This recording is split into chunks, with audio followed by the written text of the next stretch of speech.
আমি বাজার করব আর তুমি আরামে বসে খাবে। সন্তানের এমন অপমানে সব রেখে ঘর ছেড়ে শূন্য হাতে বেরিয়ে এসেছিলেন ৩ সরকারি কলেজের অধ্যাপক রেজাউল হারুন বাবু। আমি যে এখানে আজকে বৃদ্ধাশ্রমে চলে আসছি বা বাড়ির থেকে রাগ করে চলে আসি, এর কারণে হচ্ছে আমার ছেলে। অভিমান কতটা ভয়াবহ হতে পারে তার এক জীবন্ত উদাহরণ তিনি। এই অধ্যাপক বাড়ি থেকে বের হওয়ার পরে বেঁচে থাকার তাগিদে একসময় দিনমজুরি করলেও বর্তমানে ঠিকানা হয়েছে বৃদ্ধাশ্রমে। তবুও ফেরেননি স্ত্রী সন্তানের কাছে। আমার স্ত্রীকে এখন আমার ছেলে বলতেছে যে আমি বাজারে যাব, বাজার করে আনবো, আর সে বসে বসে খাবে। আমার স্ত্রী গিয়ে কিন্তু তার একটা থাপ্পড় মারছে।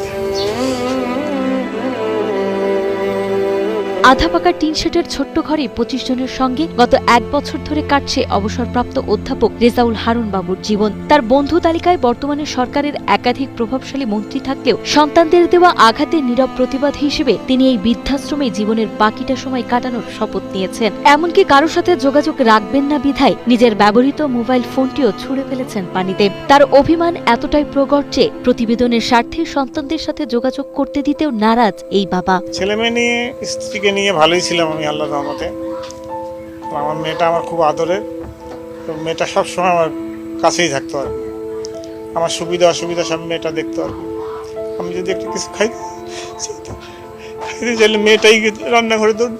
কুড়িগ্রামের চিলমারিতে জন্ম নেওয়া রেজাউল হারুন বাবুর শিক্ষাজীবন কেটেছে কারমাইকেল কলেজ ও ঢাকা বিশ্ববিদ্যালয়ে। বাবা ছিলেন রংপুর মেডিকেল কলেজ হাসপাতালের সুনামধন্য চিকিৎসক। কর্মজীবনে তিনি আলো ছড়িয়েছেন সরকারি বাংলা কলেজ, তিতুমির কলেজ এবং কবি নজরুল সরকারি কলেজে। দীর্ঘ শিক্ষকতা শেষে অবসরে যাওয়ার পর ৪ বছর আগে ছেলের বিয়ের পরই বদলে যায় দৃশ্যপট। ছেলে আর পুত্রবধূর অবহেলা আর অপমানে ঘর ছাড়েন তিনি। আমার শৈশব হচ্ছে রংপুর জেলায় বা রংপুর হাই স্কুলে আমি প্রথম লেখাপড়া শুরু আমার।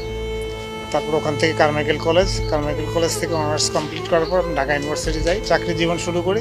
প্রথম চাকরি জীবনে আমার শুরু হয় মিরপুর বাংলা কলেজ, দ্বিতীয় শহীদ তিতুমির কলেজ, তৃতীয় হচ্ছে কবি নজরুল ইসলাম কলেজ। বর্তমানে রংপুরের ময়নাকুঠি বক্সা এলাকায় সবুজে ঘেরায় একটি বৃদ্ধাশ্রমী রেজাউল হারুন বাবুর ঠিকানা। রক্তের স্বজনরা পাশে না থাকলেও বৃদ্ধাশ্রমে থাকা ছোট্ট একটি শিশুর সঙ্গে খুনসুটিতে মেতে ওঠেন তিনি। অন্য বাসিন্দাদের কাছেও তিনি একজন ছায়াসঙ্গী ও অভিভাবক। বৃদ্ধাশ্রমটির মালিক অবসরপ্রাপ্ত পুলিশ কর্মকর্তা রেজাউল করিম তাকে পিতার মতো আগলে রাখলেও তার মতে এই শিক্ষক আশ্রমের জন্য এক আশীর্বাদ। এত বড় লেভেলের যিনি একজন কারিগর, একজন শিক্ষক মানুষ, তার ছাত্ররা দেশে বিদেশে বিভিন্ন স্বনামধন্য জায়গায় আজকে প্রতিষ্ঠিত, অথচ সেই শিক্ষক আমাদের বৃদ্ধাশ্রমে, এই অবহেলিত একটা গরিব বৃদ্ধাশ্রমে এসে আছে।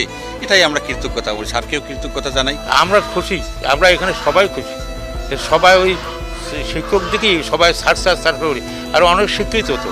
আমরা এগুলো তো নর্মাল শিক্ষিত, আমরা এগুলো তো মেট্রিক পাস করছি।